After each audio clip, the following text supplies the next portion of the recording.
What is good, people? Welcome back to the channel. KG is back. It is time for a brand new transfer talk video. We're going to be discussing two links linking us to players that could be moving to Ellen Road this summer. One I'm very excited about. One I don't really care too much about, but we're going to speak about both. Also going to be touching upon the futures of three players that could be leaving on permanent deals this summer. Junior Firpo contract note and Jobe Bellingham too. So let's just get straight into this, because a lot of the discourse in the comments is a lot of the signings that we've been linked with aren't very exciting. And I agree with that. Well, it changed here for me, this one yesterday. GFFN, but it was reported by Dutch outlets before this, but they have said here, Marseille, Leeds United and Brighton are interested in signing final winger Igor Paixão, 24-year-old Brazilian left winger. Guys, this is the kind of signing I'm talking about, all right? And what Feyenoord could be looking for here with the price is around 40 million euros, which is about 33 million pounds. So I'm guessing there that there's probably a deal to be done. Maybe if you had put down 26, 27, and then you put the rest for your add-ons to get it up to like 30, 33, maybe, I don't know. But this player here is one hell of a talent. And this is someone that gets you off your seat. He does play up front, but primarily he does all his best work coming in from the left. He's another one of those small diminutive wingers that comes in, cuts in on his right foot off the left wing. And people say, yeah, we've got loads of those, Cage. Nanto's small. They're different. If you're going to go with the small and stature, it means you haven't seen him play, because he's nothing like Willy Nanto where he plays. He is more of a real direct threat in terms of taking people on and getting in space. Very good skill, creative brain. And just someone who I think would be, not saying the next Rafinha here, that's very big shoes to fill, but he's got the potential to be in that mold. Or if you like the look of Luis Sinisterra, who we also got from Feyenoord, when he could play, even though he was often injured, it would be more of that kind of mold for me. And he's a game changer, and that's what we're going to need. We're going to need some of those. We're going to need to be solid at the back, but we need to be creative up front when we do get our opportunities. And what this says to me, though, if this link was true, is that, and even if Manor Solomon, and it is probably dependent on the Solomon deal, which is looking very tricky at the moment, according to reports, but it does say to me that if we get, say we do sign an Igor Paixão, that we're going to use Ramazani and James on the right. For me, it seems that once we do get a winger, I think that could be it. Unless there's any movement between Nanto and Ramazani, I don't see Dan James leaving. I don't see that happening, but you know, anything can happen in football. But I do think if we do sign another winger, whether it be Solomon or Paixão, that will be it. I think that will be our wing sorted. I don't think we'll be doing any more moves when it comes to the wings. So I think they're going to move one of them over to the right to distribute the game time a little bit more evenly, because otherwise we just like left side heavy, wouldn't make much sense. But Paixão for me is one of those game changers where it's rumored, you know, it's reported that we're going to spend around 30 million on each position. I think that just means on average, by the way, people. Obviously, that's not going to happen. But this is one where I can get behind. I'm one of those that absolutely love this player. I think he's got all the abilities to step up. But as well, if we're looking at the two other clubs we've been linked, that's been linked within Marseille and Brighton, we're probably third in the order if we're being realistic. Now, what goes in Marseille's favor is I think they've got Champions League football. It's very early, people. If they haven't got Champions League football, correct me, but I think they do. So that obviously can go in their favor. Are they willing to pay up for that much to get him in the door? That's another question.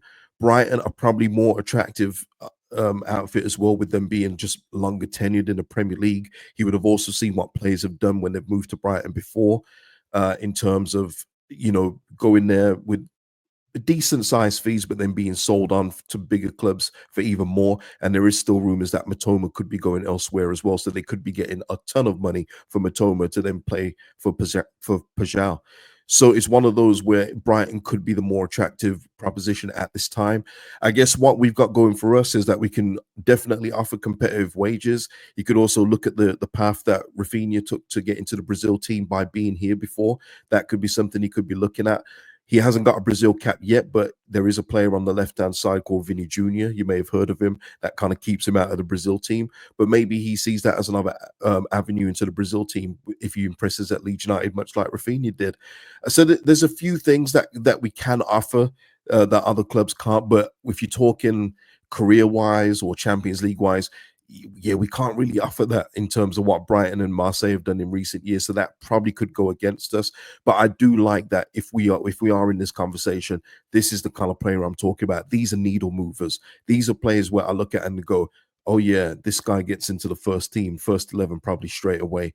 This is what you call an upgrade. Not these players that we've been linked with that just about make the bench, which is not the point of what we're trying to do here. We need to move players down to the bench from our first 11, and this is one that could definitely potentially do that. Such a talented player.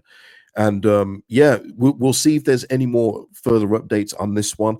But I'm all for this move if Leeds United are going to go ahead and go for it. So yeah, Paixão, bring him to Ellen Road, man. No doubt about it. Now, one I don't care about, and I've got to be honest, this one puzzles me. And let me just get the report here first. First from Charlie Gordon of the Express, I think. Understand West Ham, Leeds, and Fulham are tracking Bundesliga 2 top scorer Davy Selke, whose contract expires on June 30th. Leipzig interest the most advanced, and Selke could extend Hamburg deal.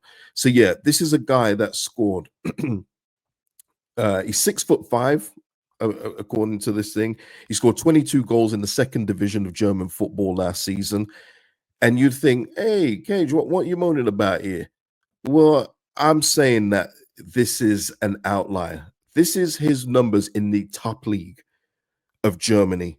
Now, I honestly, sometimes for me, I like to apply context to a lot of things I do, but sometimes I don't need context. I don't. When you're talking about Bundesliga, whether he's come on all of these matches a sub, which he hasn't, these goal returns don't move me. Like this don't move me. This looks like he'd be the 6'5" target man in a 2. If he's playing up front by himself, unless he's bringing in the scoring wingers like a Paixão or Nanto, Dan James, this guy for me is kind of cheeks. Not gonna lie, it's like, would he be replacing our other striker that don't score, Patrick Bamford? Is that the swap? Is Bamford going out and he's going to take that place just to give us a different kind of option? Well, I would say go and get us a different kind of option that actually score goals. I mean, this is him for Werder Berlin. Werder Bremen. This is him for Hertha. It gets even worse. I mean, look, 10 goals back in 17-18. That's his best return. Look at these numbers. They stink. And even more recently, I guess, 5 goals, 6 goals, and he doesn't play a lot of matches, which says to me something else as well. Guys, I just don't get this one. I don't understand it. I understand it from the profile kind of way. I do. He's a different kind of forward, but I would just say, please, Leeds United, look elsewhere. I know we're looking for something different, for different tactical plans, which is great. That's an awesome thing. I know you'd be free, but as I've said before, people, not everything that's free is good for you. Okay. And this for me just sounds like it would be a disaster. Let West Ham do it, man. They love taking strikers that don't really do anything in the Prem. Let them get him instead.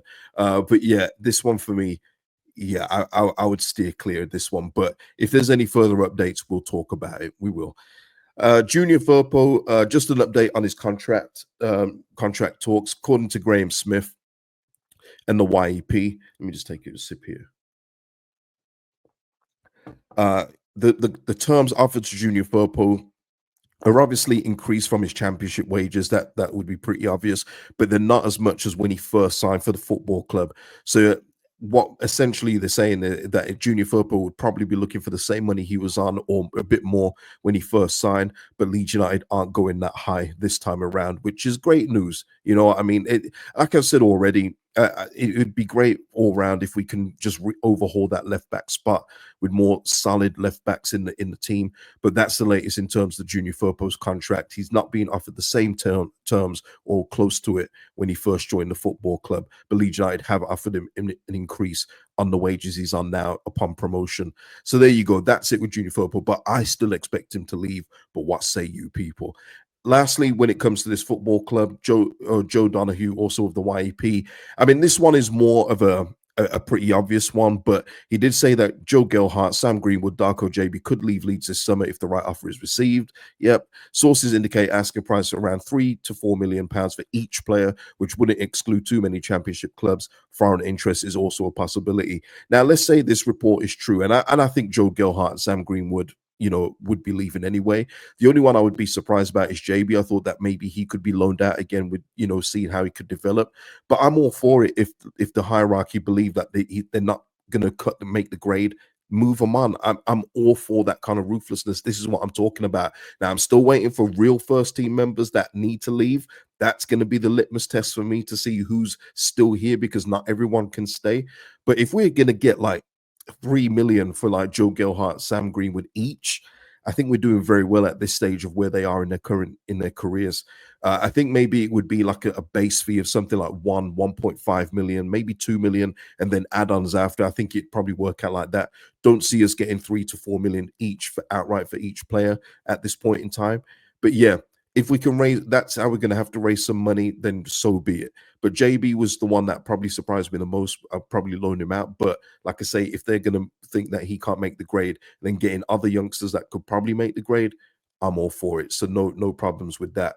Lastly, nothing to do with our club, but something to do with our club, because they're going to be around where we are in the table at this point in time. But Jobe Bellingham will not be staying at Sunderland, it seems. Looks like he's taken his big brother route into Bundesliga and Borussia Dortmund. Borussia Dortmund are going to sign him, going to try and sign him around for 30 million euros, even though he has a release clause of 40 million euros. They're looking to negotiate, as they believe he was promised something with Sunderland, and he's given his yes. So the reason why I bring this one up is just that they're going to be losing one of their key players. They're going to obviously try and replace him as best as they can, but this is what we're not dealing with at the moment, and that's any of our key players being linked with moves away. Not one of them, not even the ones we want away, of being linked with moves away properly at this point in time. But there you go, Sunderland already up. They're already playing with a shorter deck than most at this point in time, and they're going to lose one of their better players. So we're in a good spot right now, people, but it needs to obviously improve with incomings. But yeah, we're not, I haven't seen any reports to say Tanaka being linked with a 40 million move away here or anything like that. So I just want to just say we're in a good spot at this point in time. But Sunderland, this is going to be a bit of an upheaval for them. Let's see how they get on with that. But yeah, people, that is for the video today. It's very early on this one, I know. Please like the video. It's free to do, helps out the channel immensely. So thank you for that. Thank you for any super thanks that you may donate as well in the comment section. It really does help out the channel. Thank you to Parrot House for doing so again. You keep this channel afloat. And big up to all members who also keep this channel afloat. Thank you for that support. It really does mean a lot. And if you want to become a member of the channel, the link is in the description. I'll see you in the next one, people. Drop your thoughts below. Peace out.